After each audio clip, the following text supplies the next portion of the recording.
Inna Allah wa malaikatahu yusalluna 'alan nabi ya ayyuhalladzina amanu sallu 'alaihi ya ayyuhalladzina amanu sallu 'alaihi wa sallimu taslima.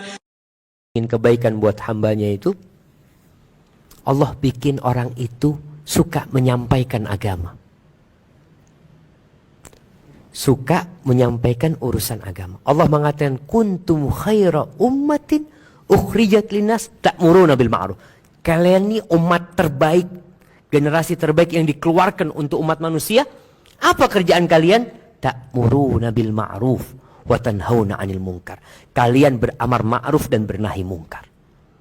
Allah mengatakan di ayat lainnya, wa man ahsanu qawlan mimman da'a ila Allah wa amila salihan wa qala innani minal muslimin. Siapakah yang ucapannya lebih baik daripada orang yang mengajak orang lain kepada Allah Azza wa Jalla, dan dia beramal soleh, dan dia mengatakan termasuk dia orang-orang Islam. Biasanya jamaah, kalau kita di grup bicara agama, apa yang akan terjadi? Mulai panas. Afwan, ini grup ini bukan urusan agama ya. Ini urusan mobil. Subhanallah. Mereka kalau sudah bicara agama akan tersinggung. Makanya orang yang mengajak kepada kebaikan itu biasanya dibenci sama orang lain. Lihat para nabi, dibenci sama kaumnya. Siapa nabi yang disukai sama kaumnya? Ketika berdakwah, Nabi Nuh alaihissalam. Sampai kaumnya itu kalau Nabi Nuh berdakwah, itu dia tutup kuping. Bukan hanya tutup kuping jamaah, sarungnya itu dibuat nutup kepalanya, supaya benar-benar tidak mendengar ucapan Nabi Nuh alaihissalam. Kemudian Nabi Ibrahim alaihissalam dibakar sama kaumnya. Apa sih yang dikerjakan Nabi Ibrahim? Mengajak mereka kepada Allah Azza wa Jalla, dibakar sama kaumnya. Kemudian Nabi Hud, Nabi Soleh, kaumnya minta mukjizat. Kaumnya itu bisa memahat batu-batu sebagai rumah mereka, tempat tinggal mereka. Mereka minta mukjizat, dikasih mukjizat. Batu bisa mengeluarkan onta. Apa yang terjadi sama kaumnya? Disembelih itu onta. Dan mau dibunuh Nabi Saleh alaihissalam. Artinya kalau kita sudah mau jadi orang yang baiknya sudah lebih. Tadi kita bicara mungkin baik untuk diri sendiri. Tapi ini sudah baik yang mengajak orang lain dalam kebaikan. Itu biasanya kita akan dicela sama orang. Ya, kalau anak biasanya sama orang tuanya ribut. Anak ingat ketika anak pulang dari pesantren itu selalu disidang sama orang tua. Sampai ketika pulang pakai jenggot. Anak 5 tahun gak pakai jenggot. 6 tahun tahu jenggot sunnah pakai jenggot. Itu disidang sama orang tua. Sini. Ikut aliran apa ini? Oh, ikut aliran apa? Enggak ada karena ngomong, enggak ada aliran, ini sunnah Nabi Muhammad SAW. Loh, itu ustadz-ustadz enggak ada pakai jenggot. Kita memang repot ketika dalilnya itu ustadz. Ya memang ustadz-ustadz dulu memang enggak pakai jenggot. Karena ngomong, ya mungkin dia enggak tahu. Masa ente lebih tahu dari dia? Nah, biasanya kalau yang muda ini menyampaikan, apa kata orang kampung? Aduh, kencing belum lurus sudah bicara agama. Memang berat. Rasul SAW sendiri ketika beliau berdakwah, apa kata orang-orang di kampungnya? Kok bisa engkau yang jadi Rasul gitu loh? Apa nggak ada orang lain? Gitu. Sampai seperti itu. Maka tatkala kita menyampaikan agama Allah ini, mulai jadi orang baik yang levelnya sudah di atas rata-rata. Orang yang sholat 5 waktu baik. Biasanya orang sholat 5 waktu itu nggak ada yang benci sama dia. Tapi kalau orang 5 waktu, sholat 5 waktu, kemudian ngajak orang lain sholat, itu biasanya dibenci. Udahlah urusanmu, urusanku. Mulai orang-orang nggak suka. Di kantor kadang-kala mereka sudah mulai nggak suka dengan orang yang suka mengajak kepada kebaikan. Padahal dialah orang terbaik di sisi Allah Azza wa Jalla. Karena dia sedang melaksanakan profesinya para nabi. Nabi itu apa tugasnya? Menyampaikan. Maka mau tidak mau kita dituntut untuk bersabar kalau mau jadi orang yang paling baik. Hadza wallahu a'lam bishawab, itu yang bisa Anda sampaikan. Kurang lebihnya Anda mohon maaf. Mungkin kita masuk ke sesi tanya jawab. Kalau ada yang ingin ditanyakan, tafadhalu jamaah.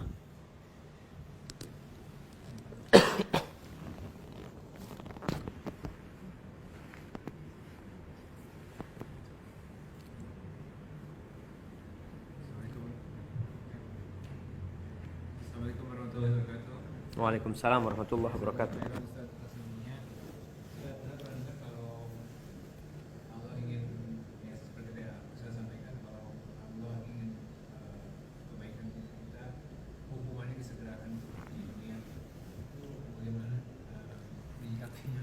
Nah, subhanallah jemaah. Iya, kalau bicara musibah yang menimpa kita, musibah yang menimpa kita itu bisa jadi peringatan dari Allah atas dosa yang kita lakukan, agar kita kembali kepada Allah.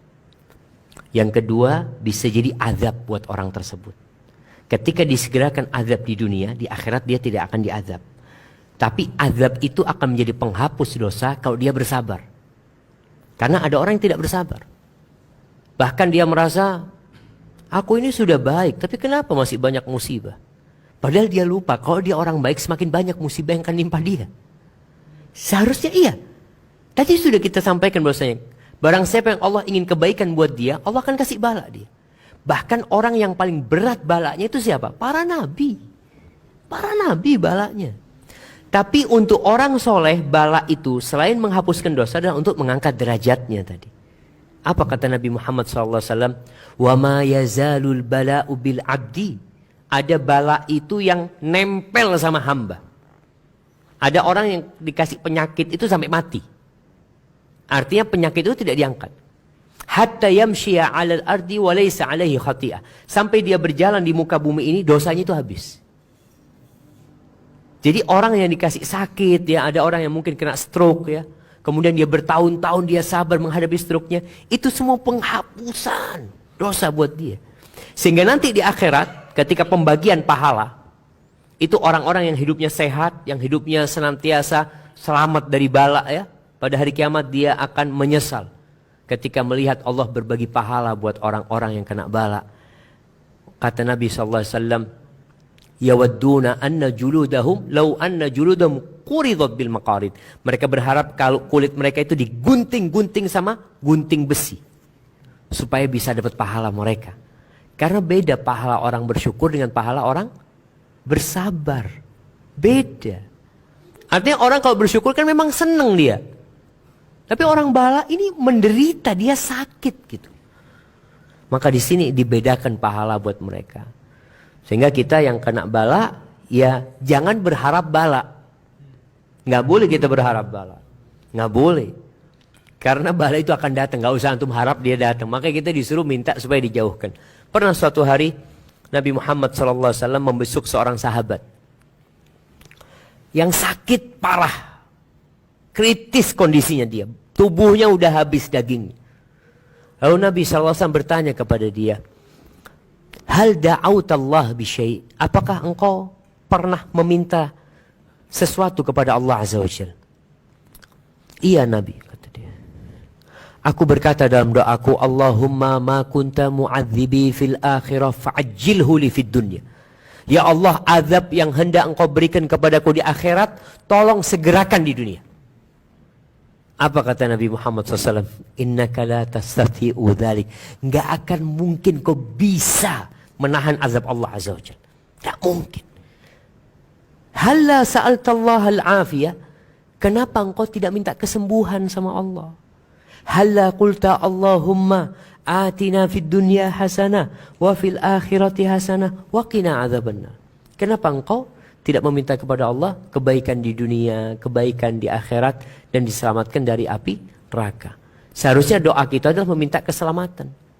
Maka di antara zikir pagi dan petang, kita dianjurkan untuk berdoa membaca Allahumma inni as'aluka al-'afwa wal-'afiyah fid dunya wal akhirah.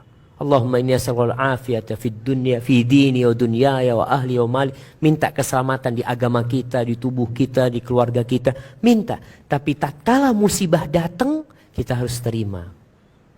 Makanya dikatakan poros kebahagiaan itu 3. Bersyukur, bersabar, beristighfar. Karena kita tidak pernah lepas dari 3 hal ini.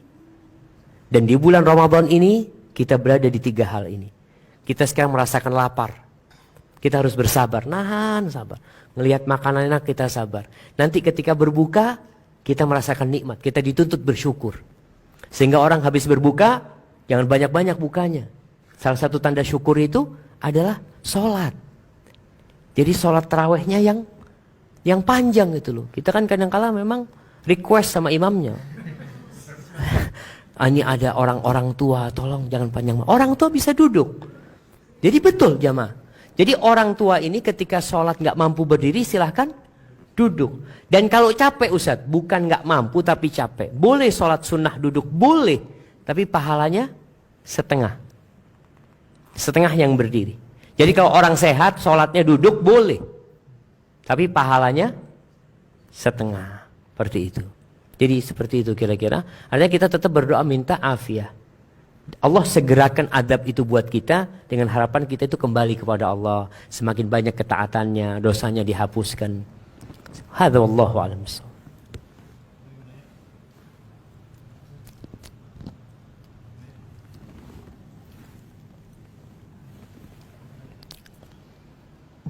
Naam. Waalaikumsalam warahmatullahi wabarakatuh.